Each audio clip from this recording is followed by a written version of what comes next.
Hi friends, இப்போ நம்ம சிறகடிக்க ஆசை பார்க்க போகிற சிறகடிக்க ஆசையில் நம்ம விஜயா இருக்காங்களே, காஞ்சோரியனுக்கே கெட்டப் போட்டால் காட்டேரி மாதிரி இருக்குமே, அந்த கெட்டப்பில் நிற்கிறாங்க. அவ்வளோ டெரர் லுக்கு, ஃபேஸ் அப்படியே க்ளோஸ்அப்பில் காமிச்சா ஐயோ அவங்க அந்த ரோகிணி பொண்ணு பயந்துருச்சு. இன்னொரு பக்கம் நீ மனோஜுக்கு எந்த ஹெல்ப்பும் பண்ண மாட்டேங்கிற, வீணாக போனவளே பூக்கட்டுறவளே போய் அவ்வளோ செய்கிறா, நீயே எதுவும் செய்ய மாட்டேங்கிற, இப்போ செஞ்சு தான் ஆகணும் அப்படின்னு சொல்லிட்டாங்க. நீ செய்யலட்டினா கூட நான் ஃபோனை வாங்கி பேசிக்கிறேன் அப்படின்ட்டாங்க. பேசின உடனே செம்ம காண்டாயிடுச்சு அவங்களுக்கு. என்னடா பண்ணுறதுன்னு தெரியலையேன்னு சொல்லிட்டு தலைவலிக்குதேன்னு வெளியே போய் நின்னா எல்லாத்துக்கும் காரணம் இந்த மீனா தானே. மீனா எதுக்கு கார் வாங்கி கொடுத்தா, அதனால தானே இந்த பிரச்சனைன்னு சொல்லிட்டு மீனா கிட்ட போயிட்டு உங்களால் எப்படி வாங்கி கொடுக்க முடிஞ்சது, ஏன் வாங்கி கொடுக்க முடிஞ்சது, எவ்வளோக்கு வாங்கி கொடுக்க முடிஞ்சது, ஐயே எத்தனை கொஸ்டின், என் புருஷனுக்கு நான் வாங்கி கொடுப்பேன் உங்களுக்கு என்ன அப்படிங்கிற மாதிரி சிம்பிள் கொஸ்டினாக அவங்க முடிச்சிட்டாங்க.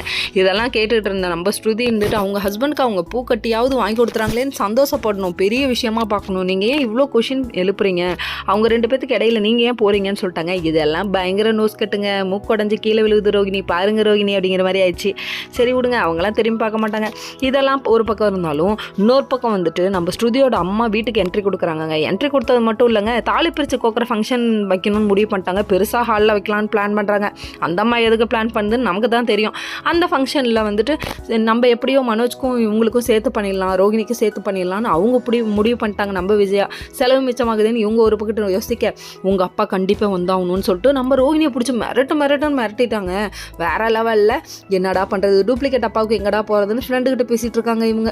டூப்ளிகேட் அப்பா கூட ஓகே, அதுக்கு அமௌண்ட் செலவாகுமே, அதுக்கு எங்கே போடுறதுன்னு யோசிக்கிறாங்க. இப்படியே யோசிச்சுக்கிட்டே நிலமா. ஓகே ஃப்ரெண்ட்ஸ், நெக்ஸ்ட் வீடியோவில் பார்ப்போம். பாய்.